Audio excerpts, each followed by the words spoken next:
ಓಂ ನಾರಾಯಣಾಯ ಪರಿಪೂರ್ಣಗುಣಾರ್ಣವಾಯ ವಿಶ್ವೋದಯಸ್ಥಿತಲಯೋನ್ನಿಯತಿಪ್ರದಾಯ ಜ್ಞಾನಪ್ರದಾಯ ವಿಬುಧಾಸುರಸೌಖ್ಯದುಃಖಸತ್ಕಾರಣಾಯ ವಿತ್ತತಾಯ ನಮೋ ನಮಸ್ತೆ. ಯೋ ವಿಪ್ರಲಂಬ ವಿಪರೀತಮತಿಪ್ರಭೂತವಾದಾನ್ಯರಸ್ಯ ಕೃತವಾನ್ ಭುವಿ ತತ್ವವಾದಂ ಸರ್ವೇಶ್ವರೋ ಹರಿರತಿ ಪ್ರತಿಪಾದಯಂತಂ ಆನಂದತೀರ್ಥಮುನಿವರ್ಯಮಹಂ ನಮಾಮಿ. ನಾರಾಯಣಂ ನಮಸ್ಕೃತ್ಯ ನರಂ ಚೈವ ನರೋತ್ತಮಂ ದೇವೀಂ ಸರಸ್ವತೀಂ ವ್ಯಾಸಂ ತತೋ ಜಯಮುದೀರಯೇ.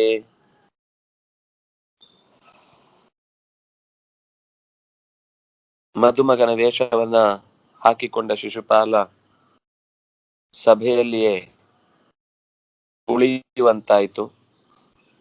ವಧು ಕೃಷ್ಣ ಜನತೆಗೆ ಹೊರಟು ಬಿಟ್ಟಿದ್ದಾಳೆ. ಪಾಸಿಂಗ ಹೊತ್ತವನೇ ಹಾಗೆ ಯುದ್ಧಕ್ಕೆ ಹೋಗಿದ್ದಾನೆ. ಸಾತ್ಯಕಿಯನ್ನ ಎದುರುಗೊಂಡು ಅವನ ಜೊತೆಗೆ ಯುದ್ಧಕ್ಕೆ ನಿಂತಿದ್ದಾನೆ. ಚಿರಂ ಪ್ರಯುಧ್ಯತಾವುಭೌ ವರಾಸ್ತ್ರಶಸ್ತ್ರವರ್ಷಿಣೌ ಕ್ರುಧಾ ನಿರೀಕ್ಷ್ಯತಸ್ತತುಃ ಪರಸ್ಪರಂ ಸ್ಫುರತ್ತನು. ಚಿರಂ ಬಹಳ ದೀರ್ಘಕಾಲ ತಾವುಭೌ ಪ್ರಯುಧ್ಯ, ಅವರಿಬ್ರು ಬಹಳ ಚೆನ್ನಾಗಿ ಯುದ್ಧ ಮಾಡಿದ್ರು. ಆ ಯುದ್ಧವು ಕೂಡ ಸುಮ್ಮನೆ ಯಾವುದೋ ಅಸ್ತ್ರಗಳ ಪ್ರಯೋಗ ಅಲ್ಲ, ವರಾಸ್ತ್ರ ಶಸ್ತ್ರವರ್ಷಿಣವು, ತಮ್ಮಲ್ಲಿದ್ದ ಅಪೂರ್ವವಾದ ಅಸ್ತ್ರ ಪ್ರಯೋಗದ ಕೈಚಳಕಗಳ ಬಳಕೆಯಿಂದ ಬಹಳ ದೀರ್ಘಕಾಲ ಶಕ್ತಿಯನ್ನ ಪ್ರಯೋಗಿಸ್ತಾನೆ ಇದ್ದಾರೆ. ಕ್ರುಧಾ ನಿರೀಕ್ಷತಸ್ತತು ಪರಸ್ಪರಂ ಸ್ಫುರತ್ತನು. ಕೊನೆಗೆ ಎಷ್ಟೊತ್ತಾದ್ರೂ ಒಂದು ರಿಸಲ್ಟ್ ಬರಲೇ ಇಲ್ಲ, ಫಲಿತಾಂಶ ಸಿಗಲೇ ಇಲ್ಲ. ಅವನು ಗೆಲ್ತಾನೋ ಇವನು ಗೆಲ್ತಾನೋ, ಯಾವ ರೀತಿ ಯಾರನ್ನ ಎದುರಿಸ್ಬೇಕು ಅಂತ ಗೊತ್ತಾಗದೆ ಪರಸ್ಪರ ಒಬ್ಬರನ್ನ ನೋಡಿಕೊಂಡೆ ಸ್ಫುರತ್ತನು, ಮೈ ನಡುಕ್ತಾ ಇದೆ. ಹಾಗೆ ಕಾಲ ಕಳೀತಾ ಇದ್ರು ಸಿಟ್ಟಿನಿಂದ, ಒಬ್ರಿಗೊಬ್ರು ನೋಡ್ಕೊಂಡು ಕಾಲ ಕಳೆಯುವಂಗಾಯ್ತು. ಕೊನೆಗೆ ಇಬ್ರು ಎದುರಿಸ್ರು ಬಿಡ್ತಾರೆ. ಇಬ್ರು ಮತ್ತೆ ಕೂಡ್ಲೆ ಘರ್ಜಿಸ್ತಾರೆ, ಮತ್ತೆ ಯುದ್ಧ. ಹೀಗೆ ದೀರ್ಘಕಾಲದ ಯುದ್ಧ ಮಾಡಿದ ಬಳಿಕವೂ ಗೆಲುವು ಅನ್ನೋದು ಯಾವ ಪಕ್ಷಕ್ಕೂ ಸೇರದೆ ಸಿಟ್ಟಿನಿಂದ ಪರಸ್ಪರ ನೋಡಿಕೊಂಡು ಮೈ ನಡುಗುವ ರೀತಿಯಲ್ಲಿ ಕಳೆಯುವುದೇ ಕಾಲ ಮುಗಿಯಿತು. ಸಮಾನ ಭಾವಮಕ್ಷಮೀಶಿನೇ ಸುತಾತ್ಮಜಶರಂ ಅತೋದ್ಬಬರ್ಹ ತತ್ಕ್ಷಣಾತ್ ಬಲಾನ್ ಮುಮೋಚ ವಕ್ಷಸಿ. ಹಾಗೆ ಯುದ್ಧ ಆದಾಗ ಒಂದು ಸರಿಯಾದ ಗೆಲುವು ಸಿಗದೆ ಇದ್ದಾಗ ಅದೇ ಒಂದು ಹತಾಶೆ ಆಗ್ಬಿಡುತ್ತೆ. ಇಷ್ಟೆಲ್ಲ ಪ್ರಯೋಗ ಮಾಡಿಯೂ ವ್ಯರ್ಥ ಆಗಿ ಹೋಯ್ತಲ್ವಾ ಅಂತ ಇಬ್ರಿಗೂ, ಆಚೆಯಿಂದಲೂ ಈಚೆಯಿಂದಲೂ. ಶನಿಯ ಮಗ ಈ ಸತ್ಯಕ, ಶನೇ ಸುತಾತ್ಮಜಃ. ಅವನು ತಾನು ಯಾವತ್ತೂ ಕೂಡ ಅರ್ಜುನನ ಶಿಷ್ಯ, ಕೃಷ್ಣನ ಶಿಷ್ಯ ಅನ್ನುವ ಕಾರಣದಿಂದ ಗೆಲುವು ಸಿಗಲೇಬೇಕು ಅಂತ ಬಯಸುವವನು. ನಮ್ಮ ನಡುವೆ ಸಮಾನತೆ ಅನ್ನೋದನ್ನ ಒಪ್ಕೊಳ್ಳಿಕ್ಕೆ ತಯಾರಿಲ್ಲ. ಹಾಗಾಗಿ ಒಂದು ಬಾಣ ತೆಗೆದ, ತನ್ನೆಲ್ಲ ಬಲವನ್ನು ಅಥ ಉದ್ಬಬರ್ಹ ತತ್ಕ್ಷಣಾತ್, ಸಮಾನ ಭಾವಂ ಅಕ್ಷಮಿ, ತಮ್ಮ ನಡುವೆ ಇರುವ ಸಮಾನ ಭಾವವನ್ನ ಕ್ಷಮಿಸದ ಸಹಿಸದ ಸಾತ್ವಿಕಿಯು ಶಿನೇ ಸುತಾತ್ಮಜಃ ಶರಂ ತತ್ಕ್ಷಣಾತ್ ಉದ್ಬಬರ್ಹ ಬಲಾತ್ ವಕ್ಷಸಿ ಮುಮೋಚ. ಶರಂ ಬಾಣವೊಂದನ್ನ ಉದ್ಬಬರ್ಹ ತೆಗೆದು ಬಳಸಿದ, ತತ್ಕ್ಷಣಾತ್ ಆ ಕೂಡ್ಲೆ, ಬಲಾತ್ ತನ್ನ ಎಲ್ಲ ಬಲವನ್ನು ಅದರಲ್ಲಿ ತುಂಬಿಸಿದ. ಆ ಕ್ಷಣದಲ್ಲೇ ಅತ್ಯಂತ ಕೋಪಕ್ಕೊಳಗಾಗಿದ್ದ, ಅಸಹನೆ ಅನ್ನೋದು ಕಾಡ್ತಾ ಇತ್ತು. ಬಾಣದಲ್ಲೂ ಬಲ ತುಂಬಿದ, ಜೋರಾಗಿ ಎದೆ ಮೇಲೆ ನೆಟ್ಟ. ಶಿಶುಪಾಲನ ವಕ್ಷಸಿ ಮುಮೋಚ, ಮುಮೋಚ ಮುಮುಚತು ಮುಮುಚುಹು, ಮುಚುಲು ಮೋಕ್ಷಣೆ ಅಂತ ಧಾತು. ಮುಮೋಚ ಬಲಾತ್, ಬಲ ಪ್ರಯೋಗವನ್ನ ಪೂರ್ತಿ ಹಾಕಿ ಮಾಡಿದ. ಅದು ಬಲ ಪ್ರಯೋಗ ಮಾಡುವುದನ್ನ ಅವನಿಗೆ ಊಹಿಸ್ಲಿಕ್ಕೆ ಸಾಧ್ಯ ಆಗದಷ್ಟು ತತ್ಕ್ಷಣ ಅದರಲ್ಲಿ ಏನೇನೋ ಕೈ ಕಾಟ ಕಾಲು ಕಾಟ ತಂತ್ರಗಾರಿಕೆ ಎಲ್ಲ ಮಾಡಿ ಕೂತು ಎದುರುಗಡೆ ಅವನಿಗೂ ಅದರ ಏನಾದ್ರೂ ಒಂದು ಸುಳಿವು ಸಿಕ್ಕಿ ಅವನ ಅದಕ್ಕೆ ಪ್ರತಿಕ್ರಿಯೆಯನ್ನು ಕೊಡುವುದು ಈ ಯಾವ ಅವಕಾಶ ಇರಲಿಲ್ಲ. ಬಹಳ ವೇಗವಾಗಿ ತನ್ನ ಬಲವನ್ನೆಲ್ಲ ಪ್ರಯೋಗಿಸಿ ಪ್ರಾಣವೊಂದನ್ನ ಶಿಶುಪಾಲನಿಗೆ ಬಿಟ್ಟ. ಸತೇನ ತಾಡಿತೋಪತದ್ವಿ ಸಂಜ್ಞಕೋ ನೃಪಾತ್ಮಜ ವಿಜಿತ್ಯ ತಂ ಸಸಾತ್ಯಕಿರ್ಯಯೌ ಪ್ರಹೃಷ್ಟಮಾನಸಃ. ತೇನ ಶರೇಣ ತಾಡಿತಃ ಸಹ ಶಿಶುಪಾಲಃ ನೃಪಾತ್ಮಜಃ, ದಮಘೋಷನ ಮಗನಾದ ಶಿಶುಪಾಲ ವಿಸಂಜ್ಞಕಃ ಅಪತತ್. ವಿಸಂಜ್ಞಕಃ ಸಂಜ್ಞೆಯನ್ನು ಕಳೆದುಕೊಂಡವನಾಗಿ ಅಪತತ್ ಭೂಮಿಗೆ ಬಿದ್ದ.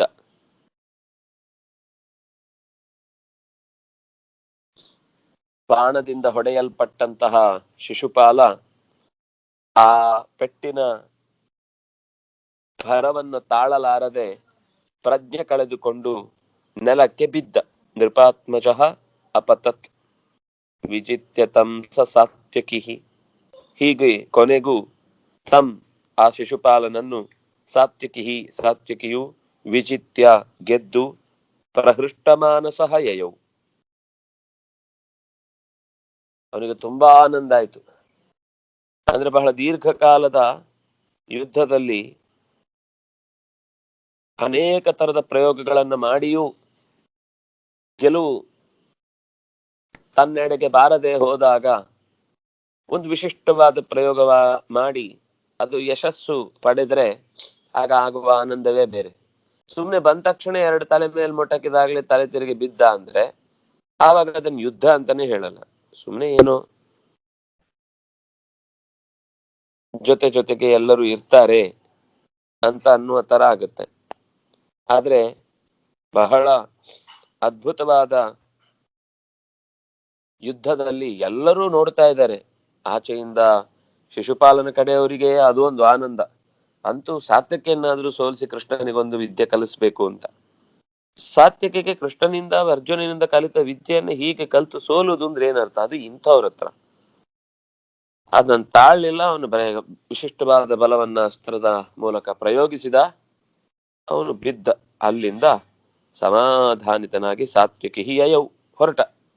ಅಥ ಪರೇ ಚ ಯಾದವ ವಿಜಿತ್ಯ ತದ್ಬಲಂ ಯಯುಃ ಪುರೈವ ರುಗ್ಮಿ ಪೂರ್ವಕ ಪ್ರಜಗ್ಮುರಚ್ಯುತಂ ಪ್ರತಿ. ಅಚ್ಯುತಂ ಪ್ರತಿ ಪ್ರಜಗ್ಮುಹು. ಅಥ ಅಪರೇ ಇನ್ನೊಂದಿಷ್ಟು ಜನ ಇದ್ರು, ಯಾದವರು ಕೃಷ್ಣನ ಬೆಂಬಲಿಗರಾಗಿ ಬಂದು ನಿಂತಿದ್ದಾರೆ. ಅದು ಆಗ್ಲೇ ಪತ್ರವನ್ನ ನೋಡಿದೊಡನೆ ಕೃಷ್ಣ ಹೊರಟಿದ್ದಾನೆ ಎಂದಾಗ ಬಲರಾಮ, ಕೃತವರ್ಮ, ಸಾತ್ಯಕಿ ಎಲ್ಲರೂ ಸೈನ್ಯ ಹಿಡ್ಕೊಂಡು ಹೊರಟಿದ್ದಾರೆ. ಅದರಲ್ಲಿ ಸೈನ್ಯವೂ ಅಷ್ಟೇ ಕೃಷ್ಣನ ಪರವಾಗಿ ಬಹಳ ಪ್ರೀತಿಯಿಂದ ಅವರು ಯುದ್ಧ ಮಾಡ್ತಿದ್ದಾರೆ.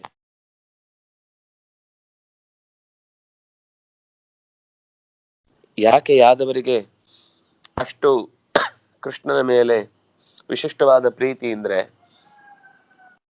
ಹಿಂದೆ ಹೇಳಿದ್ದೆ, ಕಂಸನ ವಧೆಯಾದ ಬಳಿಕ ಎಲ್ಲೆಲ್ಲೋ ತಮ್ಮ ತಮ್ಮ ಮುಖ್ಯ ಕಾಯಕವನ್ನ ತೊರೆದು, ಕ್ಷತ್ರ ಧರ್ಮವನ್ನ ತೊರೆದು ದೂರದಲ್ಲಿ ಹೇಗೆಗೋ ವಾಸಿಸ್ತಾ ಇದ್ದವರಿಗೆಲ್ಲ ಒಂದು ಮತ್ತೆ ತಮ್ಮ ಧರ್ಮದಲ್ಲಿ ಮರಳುವುದಕ್ಕೆ ಅನುಕೂಲ ಮಾಡಿಕೊಟ್ಟವ ಕೃಷ್ಣ.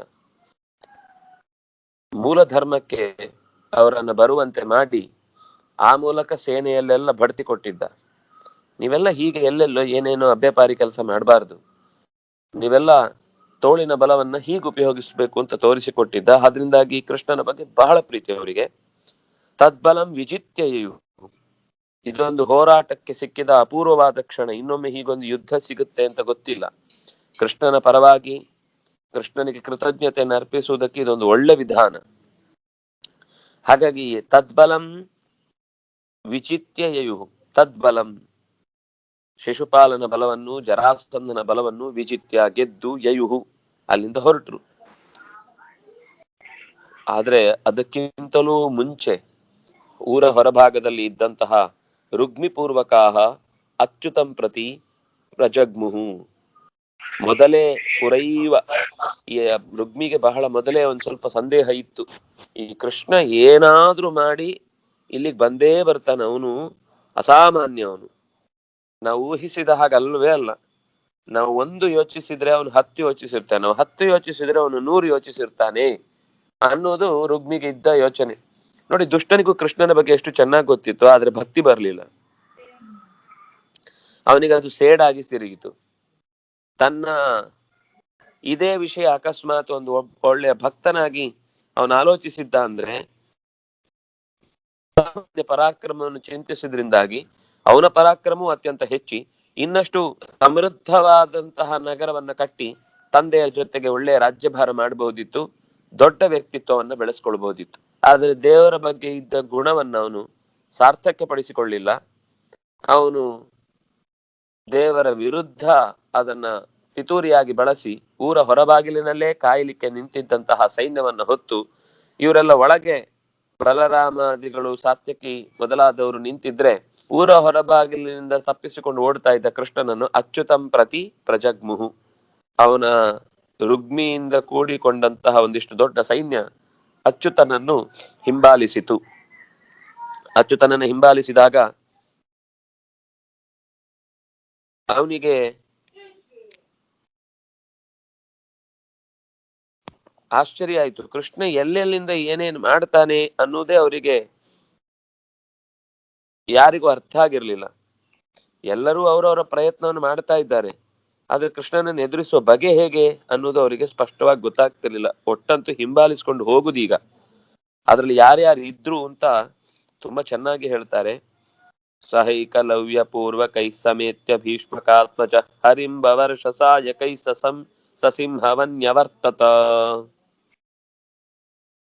ಈ ಕೃಷ್ಣನ ವಿರುದ್ಧ ಏಕಲವ್ಯ ಇದ್ದ. ಭೀಷ್ಮಕಾತ್ಮಜ ಸಹ ಏಕಲವ್ಯ ಪೂರ್ವಕೈಃ ಸಹ ಸಮೇತ್ಯ ಹರಿಂ ಸಾಯಕೈಃ ವವರ್ಷ.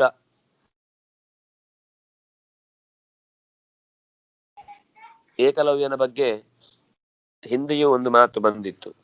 ಜರಾಸಂಧನ ಜೊತೆಗೆ ಸೇರಿಕೊಂಡು ಕೃಷ್ಣನ ವಿರುದ್ಧ ಮಥುರೆ ಮೇಲೆ ದಾಳಿ ಮಾಡಿದ್ದ ಅಂತ. ಈಗಲೂ ಮತ್ತೆ ಕೃಷ್ಣನ ಮದುವೆಯ ಪ್ರಸಂಗಕ್ಕೆ ರುಗ್ಮಿಯ ಜೊತೆಗೆ ಸೇರಿಕೊಂಡು ಅಡ್ಡಗಾಲು ಹಾಕ್ತಾ ಇದ್ದ. ತನ್ನ ನಿಷಾದ ಗುಂಪನ್ನ ಸೇರಿಸಿಕೊಂಡು ಅವನು ಯುದ್ಧ ಮಾಡಿದ್ದು ಕೃಷ್ಣನ ವಿರುದ್ಧ. ಕೃಷ್ಣನ ವಿರುದ್ಧ ಅಂದ್ರೆ ಧರ್ಮದ ವಿರುದ್ಧ ಅಲ್ಲ. ಕೃಷ್ಣ ಹೇಗೆ ಸರಿ ಒಂದು ಹೆಣ್ಣನ್ನ ಮದುವೆ ಮಾಡ್ಲಿಕ್ಕೆ ಅಂತೆಲ್ಲ ನಿಶ್ಚಯ ಮಾಡಿಟ್ಟದ್ದನ್ನ ಕರ್ಕೊಂಡು ಹೋಗುದು ಅಂದ್ರೆ ಅಂತ ಸಾಮಾನ್ಯ ಕೃಷ್ಣ ವಿರೋಧಿ ಚಿಂತಕರು ಯೋಚನೆ ಮಾಡುವುದಿದೆ. ಅವರೇ ಈ ಅಪಹಾರದ ಕೆಲಸ ಮಾಡಿದಾಗ ನಾವು ಅವರಿಗೆ ಮುಕ್ತಿ ಕೊಡ್ತಾ ಇದ್ದೇವೆ, ಅವರಿಗೆ ಧರ್ಮದ ಕಾಟಾಚಾರದಿಂದ, ಸಮಸ್ಯೆಯಿಂದ, ಈ ವಿವಾಹ ಎನ್ನುವಂತಹ ಬಂಧನದಿಂದ ದೂರಗಳಿಸಿ ನಾವು ಅವರಿಗೆ ಪ್ರತ್ಯೇಕವಾದ ಆಶ್ರಯ ನೀಡ್ತಾ ಇದ್ದೇವೆ ಅಂತ ತಾವು ಇದೇ ಕೆಲಸ ಮಾಡಿದಾಗ ಅದಕ್ಕೊಂದು ಬಣ್ಣದ ಮುಖವಾಡ ಹಾಕ್ತಾರೆ. ಇದೇ ಕೆಲಸವನ್ನ ಅವಳ ಮನಸ್ಸಿಗೆ ಇಚ್ಛೆ ಇಲ್ಲದೆ ಇರುವುದು ನಡೀತಾ ಇದೆ.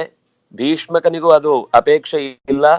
ಮತ್ತೆ ಎಲ್ಲದಕ್ಕಿಂತ ಮುಖ್ಯವಾಗಿ ಶಿಶುಪಾಲನಂತಹ ದುಷ್ಟನನ್ನ ಈ ರಾಜ್ಯದಲ್ಲಿ ಹೆಚ್ಚು ಮುಂದುವರಿಸ್ಲಿಕ್ಕೋಸ್ಕರ ರುಗ್ಮಿಗೆ ರಾಜಕೀಯವಾಗಿ ಬೆಳೆಯುವುದಕ್ಕೊಂದು ಅವಕಾಶ ಆಗ್ಬೇಕು ಅಂತ ಅನ್ನುವ ತಮ್ಮ ರಾಜಕೀಯ ಸ್ವಾರ್ಥಕ್ಕಾಗಿ ಒಂದು ಹೆಣ್ಣಿನ ಜೀವವನ್ನು ಬಲಿ ಕೊಡ್ತಾ ಇದ್ದಾರೆ. ಇದೆಲ್ಲವನ್ನು ಧರ್ಮ ಅಂತ ಪ್ರತಿಪಾದಿಸುವವರಿಗೆ ಅವಳ ನೋವು ಅರ್ಥ ಆಗ್ಲಿಕ್ಕೆ ಸಾಧ್ಯವೇ ಇಲ್ಲ. ಆದ್ರಿಂದ ಕೃಷ್ಣ ಇವನು ರುಗ್ಮಿ ಕೃಷ್ಣ ತಂಗಿಯ ಅಣ್ಣನಾಗಿ ಏನ್ ಬೇಕಾದ್ರೂ ನಿರ್ಧಾರ ತೆಗೆದುಕೊಳ್ಬಹುದು. ಇದೇ ವಿಷಯದಲ್ಲಿ ಒಬ್ಬ ತನ್ನ ಮಗಳ ವಿಷಯದಲ್ಲಿ ಒಳ್ಳೇದ್ ಮಾಡ್ಬೇಕು ಅಂತ ನಿರ್ಧಾರ ತೆಗೆದುಕೊಂಡಾಗ ಹೆಣ್ಣಿಗೇನು ಸ್ವಾತಂತ್ರ್ಯ ಇಲ್ವಾ ಅಂತ ಅನ್ನುವ ಮಾತು ನಾವು ಆಡ್ತೇವೆ. ಅವಳ ಮನಸ್ಥಿತಿ ಇದ್ದದ್ದು ಮೊದಲಿನಿಂದಲೂ ವೇದಾಂತದ ಮಾತು ಬಿಟ್ಟು ಸಾಮಾಜಿಕವಾಗಿ ಯೋಚನೆ ಮಾಡಿದಾಗಲೇ ಆಕೆಗೆ ಅಪೇಕ್ಷೆ ಇದ್ದದ್ದೇನು ಅದನ್ನ ಕೃಷ್ಣ ನಡೆಸಬೇಕಿತ್ತು. ಅದಕ್ಕೋಸ್ಕರ ಆಕೆಯ ಪತ್ರವನ್ನೆಲ್ಲ ಓದಿ ಆಕೆಯ ಸಮಸ್ಯೆಗೆ ನಿಜವಾಗಿ ಇದೊಂದೇ ದಾರಿ ಅಂತ ಗೊತ್ತಾದ ಮೇಲೆ ಕೃಷ್ಣ ಆ ವ್ಯವಸ್ಥೆ ಮಾಡಿದ. ಅದಕ್ಕಿಂತ ಮುಂಚೆ ಮಾಡ್ಬೋದಿತ್ತು. ಸ್ವಯಂವರ ಕ್ಯಾನ್ಸಲ್ ಆದಾಗ್ಲೇ ಸೀದಾ ಕರ್ಕೊಂಡು ಹೋಗಿ ಬರ್ಬೋದಿತ್ತು.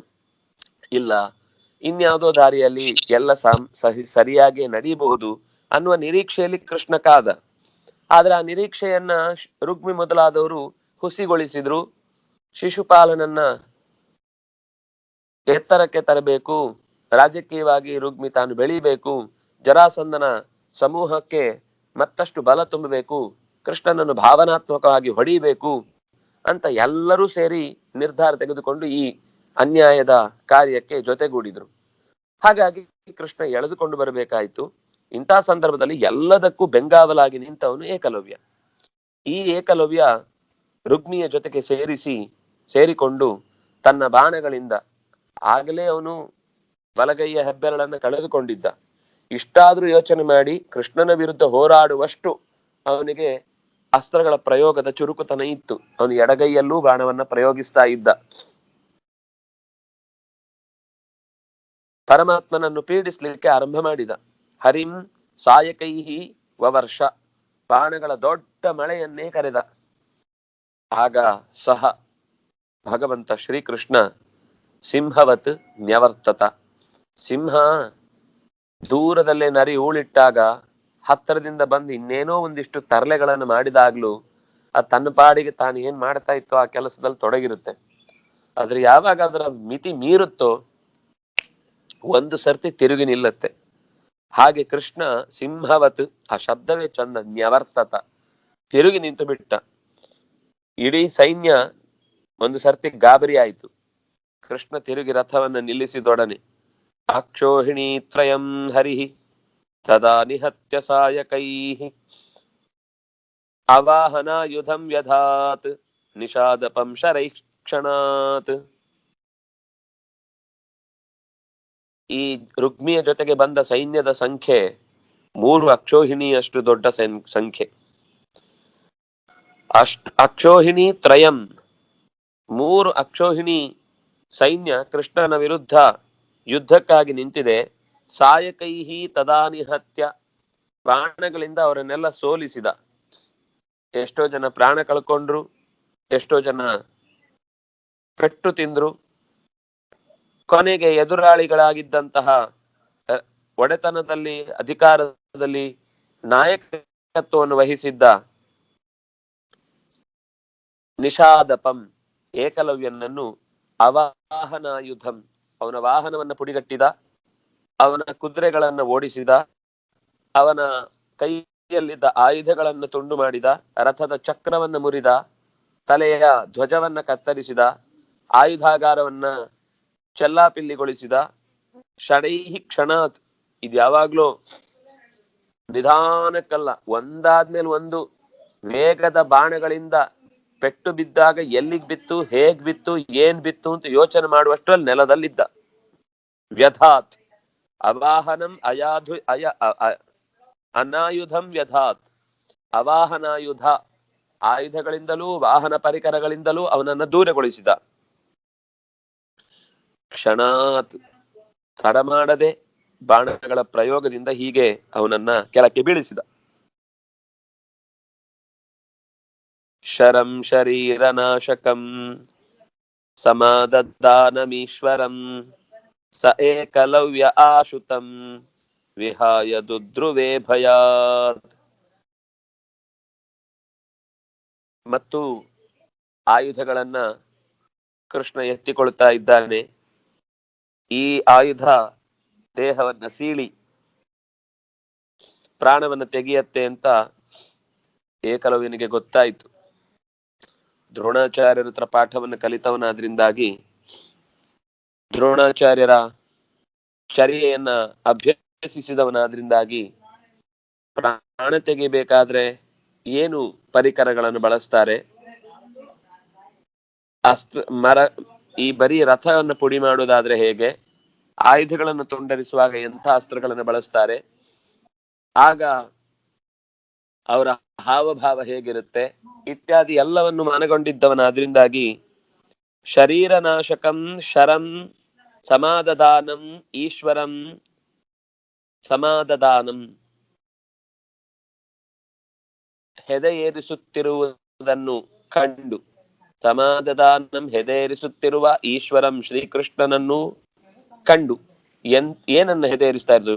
ಶರೀರನಾಶಕಂ ಶರಂ ಸಮಾದದಾನಂ, ಶರೀರವನ್ನೇ ನಾಶಗೊಳಿಸುವ ಶರವನ್ನು ಬಿಲ್ಲಿನಲ್ಲಿ ಏರಿಸುತ್ತಿರುವುದನ್ನು, ಶ್ರೀಕೃಷ್ಣ ಏರಿಸುತ್ತಿರುವುದನ್ನು ಕಂಡು ಸಹ ಏಕಲವ್ಯ, ಆ ಏಕಲವ್ಯನು ಆದದಾನಂ ಅಂತ ಶಬ್ದ, ಸಮ್ ಅಂತ ಉಪಸರ್ಗ ಸೇರಿದೆ. ದದಾನಂ, ಆದದಾನಂ, ಸಮಾದದಾನಂ, ಇದರಲ್ಲಿ ಖಂಡಿತ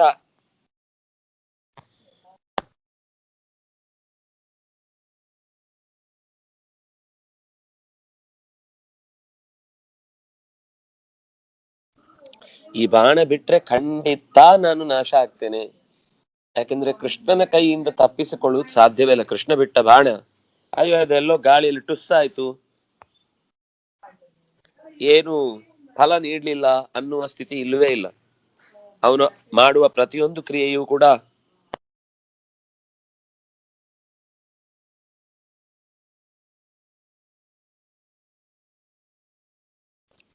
ಸಮರ್ಪಕವಾದದ್ದೇ ಆಗಿರುತ್ತೆ, ಅತ್ಯಂತ ನಿಷ್ಠೆಯಿಂದ ಕೂಡಿದ್ದೇ ಆಗಿರುತ್ತೆ. ಅದರಿಂದಾಗಿ ಕೃಷ್ಣನಿಗೆ ತನ್ನ ಬಾಣದ ಪ್ರಯೋಗದ ಮೇಲೆ ಹತೋಟಿ ಇರುವುದನ್ನು ಅರ್ಥ ಮಾಡಿಕೊಂಡಂತಹ ಏಕಲವ್ಯ ಆ ಕೂಡಲೇ ಭಯಾತ್ ತಂ ವಿಹಾಯ, ರಣಾಂಗಣವನ್ನು ತೊರೆದು ಆಶು ದುದ್ರುವೆ, ಆಶು ಅಂದ್ರೆ ಕೂಡಲೇ, ದುದ್ರುವೆ ಅಂದ್ರೇನೆ ಗಡಿಬಿಡಿಯಲ್ಲಿ ಓಡಿದ ಅಂತ. ಆಶು ದುದ್ರುವೆ ಅಂದ್ರೆ ತಾನೇನ್ ಹಿಡ್ಕೊಂಡಿದ್ದೇನೆ, ಏನೆಲ್ಲ ತೆಗೆದುಕೊಂಡು ಹೋಗ್ಬೇಕು, ಅಸ್ತ್ರ ಇಲ್ಲೇ ಬಿಟ್ನ, ಶಸ್ತ್ರ ಇಲ್ಲೇ ಬಿಟ್ನ, ಕವಚ ಬಿದ್ದೋಯ್ತಾ, ಬಟ್ಟೆ ಜಾರಿತ, ತಲೆಯ ಕಿರೀಟ ಹಾರಿತ, ಏನು ನೋಡ್ಲಿಲ್ಲ, ಓಡಿದ, ದಿಕ್ಕೆಟ್ಟು ಓಡಿದ. ಯಾವ ದಿಕ್ಕಿಗೆ ಹೋಗ್ಬೇಕು ಗೊತ್ತಿಲ್ಲ, ಒಟ್ಟು ಕೃಷ್ಣ ಇರುವ ದಿಕ್ಕಿನಿಂದ ದೂರಕ್ಕೆ ವಿರುದ್ಧವಾದ ದಿಕ್ಕಿನ ಕಡೆಗೆ ಓಡ್ಬೇಕು ಅಂತ ಓಡ್ತಾ ಹೋದ. ನಾನು ಈ ದಿಕ್ಕಿಗೆ ಇಷ್ಟೊತ್ತಿಗೆ ಇಷ್ಟು ದೂರಕ್ಕೆ ಹೀಗ್ ಹೋದ್ರೆ ಹೀಗ್ ಅನುಕೂಲ ಆಗುತ್ತೆ, ಯಾವ ಯೋಚನೆ ಇರ್ಲಿಲ್ಲ, ದುದ್ರುವೆ ದಡಬಡಾನೆ ಓಡಿದ. ಭಯಾತ್, ಜೀವ ಭಯ. ಎಷ್ಟೆಲ್ಲ ಪರಾಕ್ರಮಿ, ಎಷ್ಟೆಲ್ಲ ನಾವು ಶೌರ್ಯ ಸಾಹಸಗಳು ಅಂತ ಗುರುತಿಸಿ ಅವನ ಬಗ್ಗೆ ಹೆಮ್ಮೆ ಪಡ್ತೇವೆ. ಅಂತಹ ಏಕಲವ್ಯ ಇದು ಒಂದು ಬಾರಿ ಅಲ್ಲ, ಹೀಗೆ ಕೃಷ್ಣನ ಕೈಯಲ್ಲಿ ಹಲವು ಬಾರಿ ಸೋತು ಓಡಿದ್ದಾನೆ. ಆದ್ರಿಂದಾಗಿ ಗುರುಭಕ್ತಿ ಕಲಿತಿದ್ದಾನೆ ಅನ್ನೋ ವಿಷಯಕ್ಕೆ ಒಂದು ಅಂಶದಲ್ಲಿ ಅವನನ್ನ ಗೌರವಿಸಬಹುದು, ಬಿಟ್ರೆ ಆದರ್ಶ ಅಂತ ಹಿಡ್ಕೊಳ್ಳಿಕ್ ಸಾಧ್ಯ ಇಲ್ಲ. ಅದನ್ನ ಒಂದು ದೇಶದ ಪ್ರತೀಕವಾಗಿ ಪ್ರಶಸ್ತಿಯನ್ನಾಗಿಸುವಷ್ಟು ಹಿನ್ನೆಲೆ ಆತನಿಗಿಲ್ಲ. ಅದರ ಇತಿಹಾಸದ ಪ್ರಜ್ಞೆ ನಮ್ಗೆ ಕಮ್ಮಿ ಆಗಿರೋದ್ರಿಂದ ಏನೇನೋ ಹೆಸರಿನಲ್ಲಿ ಪ್ರಶಸ್ತಿಗಳು ಬರ್ತಾವೆ. ಆದ್ರೆ ಕಲಿಯುವ ವಿಷಯಕ್ಕೊಂದು ಒಳ್ಳೆಯ ಹಠ ಅನ್ನೋದು ಬೇಕು, ಅನ್ನೋದು ಕಲಿಬೇಕು.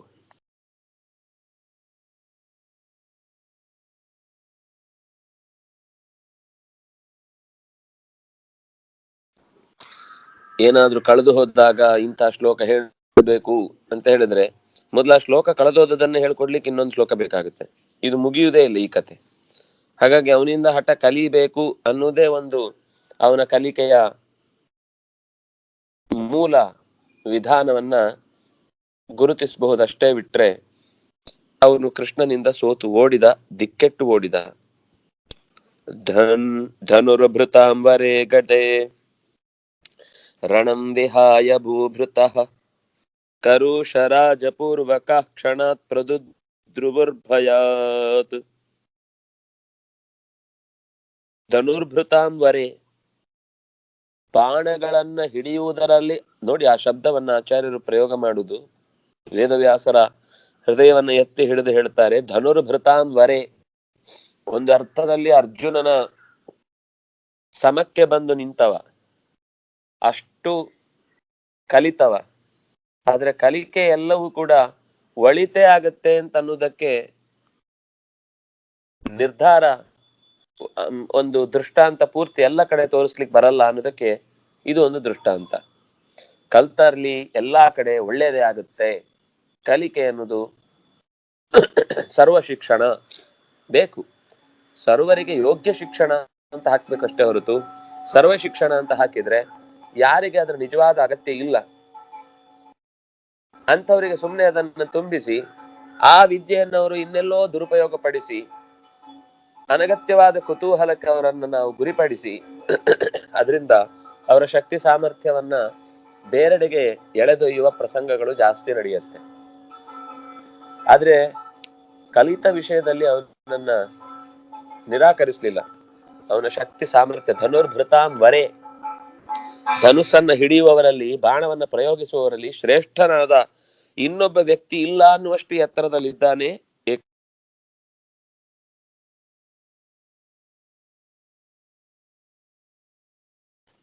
ಅಂತಹ ಏಕಲವ್ಯ ಓಡ್ತಾ ಇದ್ದಾನೆ.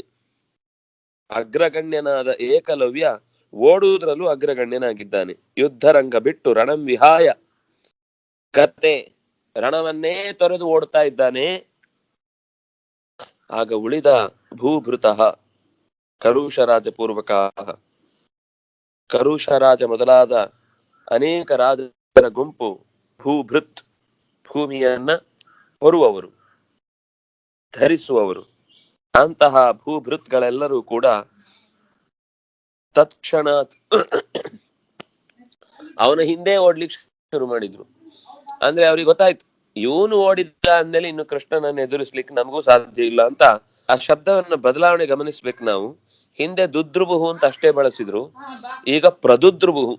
ಅವನಿಗಿಂತ ಹೆಚ್ಚು ಹೆದರಿಕೆಯಿಂದ ಓಡ್ಲಿಕ್ಕೆ ಶುರು ಮಾಡಿದ. ಯಾಕೆಂದ್ರೆ ಏಕಲವ್ಯನೇ ಇದನ್ನ ಎದುರಿಸ್ಲಿಕ್ಕೆ ಆಗಲ್ಲ ಅಂದ್ಮೇಲೆ ನಾವ್ ಎದುರಿಸ್ಲಿಕ್ಕೆ ಸಾಧ್ಯನೇ ಇಲ್ಲ ಅಂತ ಅವ್ರಿಗೆ ಸ್ಪಷ್ಟ ಗೊತ್ತಾಯ್ತು.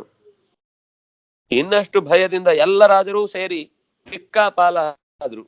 ಯಾವ ದಿಕ್ಕಿಗೆ ಹೋಗ್ಬೇಕು ಅಂತ ಗೊತ್ತಾಗದೆ ದಿಂಗೂಢರಾಗಿ ಓಡತೊಡಗಿದ್ರು. ಅಥಾಸಸಾದ ಕೇಶವಂ ವೃಷಾಸ ಭೀಷ್ಮಕಾತ್ಮಜ ಶರಾಂಬರಾಧ್ ಶರಾಂಬುಧಾರ ಆಶುತಂ ವಿವಾಹನಂ ವ್ಯಧಾಧರಿಹಿ. ಕೃಷ್ಣನಿಗೆ ಯುದ್ಧ ಮಾಡುವುದೆಷ್ಟು ಕಷ್ಟ ಅಂದ್ರೆ, ಅಲ್ಲಿ ಪಕ್ಕದಲ್ಲಿ ರುಕ್ಮಿಣಿ ಇದ್ದಾಳೆ, ನವವಧು, ಮದುವೆಗಾಗಿ ಸಿದ್ಧವಾದವಳು. ಈ ಶತ್ರುಗಳು ಯಾರ ಮೇಲಾದ್ರೂ ಪ್ರಯೋಗ ಮಾಡಬಹುದು, ಅದು ತಪ್ಪಿ ಆದ್ರೂ ಕೂಡ ಅವಳ ಮೇಲೆ ತೊಂದರೆ ಆಗಬಹುದು.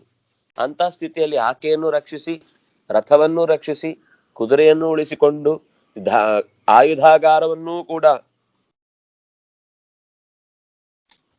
ಜಾರದಂತೆ ತೊಂದರೆ ಮಾಡಿಕೊಳ್ಳದೆ ರಕ್ಷಣೆ ಮಾಡುವ ಹೊಣೆಯನ್ನು ಹೊತ್ತು ಶತ್ರುಗಳನ್ನು ಓಡುವಂತೆ ಮಾಡಿದಂತಹ ಕೃಷ್ಣನ ಪರಾಕ್ರಮ ಅದು ಅಸಾಧ್ಯವಾದದ್ದು. ಕೃಷ್ಣ ಸುಮ್ನೆ ಏನೋ ಅವ್ರದೆಲ್ಲ ಮೈ ಮೇಲಿದ್ದ ಕವಚ ಮಾಯ ಮಾಡಿದ, ಬಾಣಗಳನ್ನ ಹಾರಿಸ್ಬಿಟ್ಟ, ರಥ ಎಲ್ಲ ಇಲ್ಲ ಆಯ್ತು ಅಂತ ಹೀಗೆ ಮಾಯಾಜಾಲದಿಂದ ಅವರನ್ನು ಸೋಲಿಸಿದ್ದಲ್ಲ. ತನ್ನ ತೋಳ್ಬಲವನ್ನೇ ಚೆನ್ನಾಗಿ ಬಳಸಿ ಆ ಮೂಲಕ ಅವರನ್ನ ವಿವಾಹನಂ ಯಥಾತ್. ಅಷ್ಟೊತ್ತಿಗೆ ಋಷಾ ಭೀಷ್ಮಕಾತ್ಮಜ ಕೇಶವಂ ಆಸಸಾದ. ಅಲ್ಲಿ ತನಕ ಸುಧಾರಿಸ್ಕೊಳ್ಳಿಕ್ಕೆ ವಿಸಂಜ್ಞಕನಾಗಿ ಬಿದ್ದಿದ್ದ ರುಗ್ಮಿ ಮತ್ತೆ ಎದ್ದು ಆಸಸಾದ, ಎದುರಾದ. ಋಷಾ ಬಂದ. ಋಷಾ ಬಹಳ ಕೋಪದಿಂದ ಇದ್ದ. ಋಟ್ ಋಷೌ ಋಷಃ, ಋಷಂ ಋಷೌ ಋಷಃ, ಋಷಾ ಋಡ್ಭ್ಯಾಂ ಋಡ್ಭಿಃ ಅಂತ ಶಬ್ದ ನಡೆಯುತ್ತೆ. ಋಷಾ ಆಸಸಾದ. ಕಹ ಭೀಷ್ಮಕಾತ್ಮಜಃ. ಆ ಬಳಿಕ ಶರಾಂಬುಧಾರ ಕೂಡ್ಲೆ ಬಾಣಗಳ ಮಳೆಯನ್ನ ಗರೆದ ಕೃಷ್ಣನ ಮೇಲೆ. ಶರಾಂಬುಧಾರಃ ಭೀಷ್ಮಕಾತ್ಮಜಃ ಋಷಾ ಕೇಶವಂ ಆಸಸಾದ. ಋಷಾ ಕೇಶವಂ ಆಸಸಾದ. ಕೋಪದಿಂದ ಕೃಷ್ಣನ ಮೇಲೆ ಎರಗಿದ. ಕೃಷ್ಣ ಹರಿಹಿ ತಂ ವಿವಾಹನಂ ಯಧಾತ್. ಬಂದ ತಕ್ಷಣ ಅವನ ರಥದಿಂದ ಕೆಳಕ್ಕೆ ಬೀಳಿಸಿಬಿಟ್ಟ. ಬಂದ ಯುದ್ಧಕ್ಕೆ ದಡಬಡ ಅಂತ ಪ್ರಯೋಗ ಮಾಡ್ಲಿಕ್ಕೆ ಶುರು ಮಾಡಿದ. ಕೃಷ್ಣ ಅಷ್ಟಕ್ಕೆ ಯಾವುದಕ್ಕೂ ಅವಕಾಶ ಕೊಡದೆ ಅವನ ರಥದಿಂದ ಕೆಳಕ್ಕೆ ಬೀಳಿಸಿದ. ಅಂದ್ರೆ ಯುದ್ಧದಲ್ಲಿ ಎಲ್ಲವೂ ಒಂದೊಂದು ಕಲೆ. ಯಾಕೆಂದ್ರೆ ಆ ಯುದ್ಧದಲ್ಲಿ ಶತ್ರುಗಳಾಗಿ ಬಂದವರಿಗೆ ಏನನ್ನ ಉಳಿಸ್ಕೋಬೇಕು ಏನನ್ನ ಬೆಳೆಸ್ಕೋಬೇಕು ಒಂದು ಗೊತ್ತಾಗಿರಲ್ಲ ಆ ಹೊತ್ತಿಗೆ. ಕೃಷ್ಣ ಮೊದಲು ಅವನನ್ನ, ಯಾಕಂದ್ರೆ ಆಮೇಲೆ ಯುದ್ಧ ಮಾಡ್ತಾ ಮಾಡ್ತಾ ಸಮಯವೂ ವ್ಯರ್ಥ, ಅದಕ್ಕಿಂತ ಹೆಚ್ಚು ಅವನ ಶಕ್ತಿ ಸಾಮರ್ಥ್ಯ, ಇಲ್ಲಿ ಜೊತೆಯಲ್ಲಿ ರುಕ್ಮಿಣಿ ಇದ್ದಾಳೆ, ಅವನಿಗೆ ನೇರ ಬಾಣ ಹೊಡೆದು ಘಾಸಿಗೊಳಿಸುವುದು ಕೃಷ್ಣನಿಗೆ ಇಷ್ಟ ಇಲ್ಲ. ಹಾಗಾಗಿ ನಿನ್ನ ಶಕ್ತಿ ಸಾಮರ್ಥ್ಯ ಏನೂ ಅಲ್ಲ, ಈಗ ಪ್ರಾಣ ತೆಗೆಯುವುದು ಒಂದು ಹೇಗೋ ಪ್ರಯೋಗ ಮಾಡುದು, ಇದೊಂದು ಕೇವಲ ಸಿಟ್ಟು ತೋರಿಸುದಷ್ಟೇ. ಕ್ಷತ್ರಿಯರಿಗೆ ಪ್ರಾಣ ತೆಗೆಯುವುದ್ರಲ್ಲೇ ತಾತ್ಪರ್ಯ ಇರ್ಲಿಲ್ಲ, ಓಡಿಸೋದೇ ಪ್ರಧಾನ. ಅಲ್ಲಿ ನಿಹತ್ಯ ಅಂತ ಶಬ್ದಗಳು ಬಂದಾಗಲೂ ಎಲ್ಲ ಕಡೆ ಅದು ಹತ್ಯೆ ಮಾಡುವುದು ಅನ್ನೋದು ನಮ್ಗೆ ಇವತ್ತು ಬಳಕೆಯಲ್ಲಿ ಹತ್ಯಾ ಶಬ್ದ ಕೊಲ್ಲುವುದು ಅಂತ ಅಷ್ಟರಲ್ಲೇ ನಿಂತು ಬಿಟ್ಟಿದೆ. ಯಾರನ್ನ ಕೊಂದ್ರೆ ಮಾತ್ರ ಸಮಸ್ಯೆ ತೀರುತ್ತೋ ಅಂಥವ್ರನ್ನ ಕೊಲ್ತಿದ್ರಷ್ಟೇ, ಅಥವಾ ಅವರು ಪ್ರಾಣ ಬಿಡುವ ತನಕನೂ ಹೋರಾಡ್ತಾ ಇದ್ದಾರೆ ಅನ್ನುವ ಸ್ಥಿತಿ ಬಂದಾಗ ಮಾತ್ರ ಸಾವು ಅನ್ನೋದು ಅನಿವಾರ್ಯವಾಗಿತ್ತು ಎದುರಾಳಿ ಹೊಡೆಯುವವನಿಗೆ. ಆದ್ರೆ ಆರಂಭದಲ್ಲಿ ಅವರಿಗೆ ಜೀವದಾನ ಕೊಡುವುದಕ್ಕೋಸ್ಕರ ಅವಕಾಶ ನೀಡುತ್ತಿದ್ರು, ಓಡಿಸ್ತಿದ್ರು. ರಥ ಬೀಳಿಸುದು, ಧನುಸನ್ನ ಪುಡಿ ಮಾಡುವುದು, ಕುದುರೆಗಳನ್ನು ಬಿಡಿಸುವುದು, ಸಾರಥಿಯನ್ನ ಗಾಯಗೊಳಿಸುವುದು, ಇದೆಲ್ಲವೂ ಕೂಡ ಒಂದು ಚಳಕವನ್ನ ತೋರುವ ಮತ್ತು ಎದುರಾಳಿಗೆ ನಿನ್ನ ಜೀವ ಉಳಿಸ್ಕೊಳ್ಲಿಕ್ಕೆ ಆಗತ್ತೆ ಅಂದ್ರೆ ಪ್ರಯತ್ನ ಪಡು ಅಂತ ಅನ್ನುವ ಎಚ್ಚರಿಕೆ ಅದು. ಹಾಗಾಗಿ ವಿವಾಹನಂ ವ್ಯಧಾತ್, ಕೂಡ್ಲೆ ಅವನನ್ನ ವಾಹನದಿಂದ ಬೀಳಿಸಿದ. ವಾಹನ ಕೈ ತಪ್ಪಿತು. ಚಕರ್ತ ಕಾರ್ಮುಕಂ ಪುನಸ್ಸ ಖಡ್ಗ ಚರ್ಮ ವೃದ್ಧರೆ ರಥಂ ಸಮಾರುಹಚ್ಚರೈ ಚಕರ್ತ ಖಡ್ಗಮೀಶ್ವರ. ಪರಮಾತ್ಮ ಆ ರುಗ್ಮಿಯ ಬಿಲ್ಲನ್ನ, ಕಾರ್ಮುಕಂ ಚಕರ್ತ, ಕಾರ್ಮುಕಂ ಬಿಲ್ಲನ್ನು ಚಕರ್ತ ಕತ್ತರಿಸಿದನು.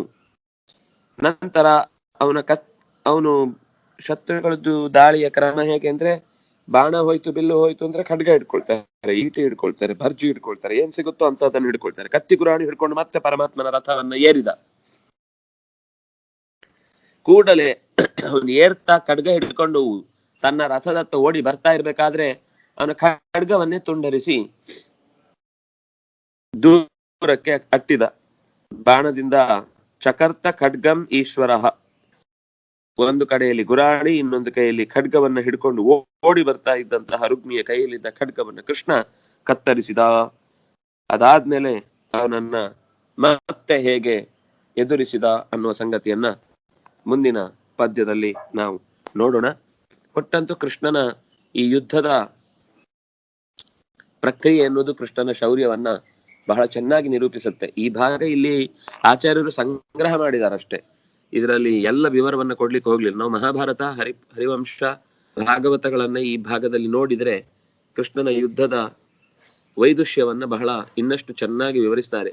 ಅದು ಎಷ್ಟು ಅಂದ್ರೆ, ಒಂದೇ ಸರ್ತಿಗೆ 10 ಬಾಣ, 5 ಬಾಣ, 6 ಬಾಣ, ಅದನ್ನ ಎಡಗಡೆಯಿಂದ ಬಿಟ್ರು, ಬಲಗಡೆಯಿಂದ ಬಿಟ್ರು, ಮೇಲಕ್ಕೆ ತಿರುಗಿಸಿ ಬಿಟ್ರು, ಅದು ಸ್ಪಿನ್ ಆಯ್ತು. ಅದು 106 ತರದ ಆಕೃತಿಯ ಬಾಣಗಳು. ಅದು ಕೇವಲ ಚರ್ಮ ಘಾಸಿಗೊಳಿಸುವುದಾದ್ರೆ ಒಂದು, ತಲೆ ಕೂದಲು ಹಾರಿಸುವುದಾದ್ರೆ ಒಂದು, ಕಿರೀಟ ಬೀಳಿಸುವುದಾದ್ರೆ ಒಂದು, ಕವಚ ಕತ್ತರಿಸುವುದಾದ್ರೆ ಒಂದು, ಆಯುಧವನ್ನ ಮುರಿಯುವುದಾದ್ರೆ ಒಂದು, ರಥವನ್ನ ಬೀಳಿಸುವುದಾದ್ರೆ ಒಂದು, ಈ ತರ ಬಗೆ ಬಗೆಯ ಬಾಣಗಳ ಪ್ರಯೋಗದ ಚಿಂತನೆ ಆ ಭಾರತದಲ್ಲಿ ಉಳಿದ ಗ್ರಂಥಗಳಲ್ಲಿ ನಮಗೆ ಕಾಣ್ಲಿಕ್ಕೆ ಸಿಗುತ್ತೆ. ಆಚಾರ್ಯರು ಒಂದು 300-400 ಶ್ಲೋಕಗಳನ್ನು ಒಂದು ಪದ್ಯದಲ್ಲಿ ಸಂಗ್ರಹ ಮಾಡಿ ಕೊಟ್ಟಿರ್ತಾರೆ. ನಾವು ಆ ಶ್ಲೋಕ ನೋಡಿದ್ರೆ ಅಷ್ಟರ ಸಂಗ್ರಹಿತವಾದ ಮಾತುಗಳು ಇಲ್ಲಿ ಆಶ್ಚರ್ಯ ಕೊಡುತ್ತೆ. ಒಟ್ಟಂತೂ ಹೀಗೆ ಕೃಷ್ಣ ರುಗ್ಮಿಯರ ಯುದ್ಧ ಮುಂದುವರಿಯಿತು. ಗೆಲುವು ಸೋಲುಗಳ ಫಲಿತಾಂಶವನ್ನ ಮತ್ತೆ ನಾಳೆ ಸೇರಿದಾಗ ನೋಡೋಣ ಅಂತ ಹೇಳ್ತಾ, ಶ್ರೀಕೃಷ್ಣ ಅರ್ಪಣಮಸ್ತು.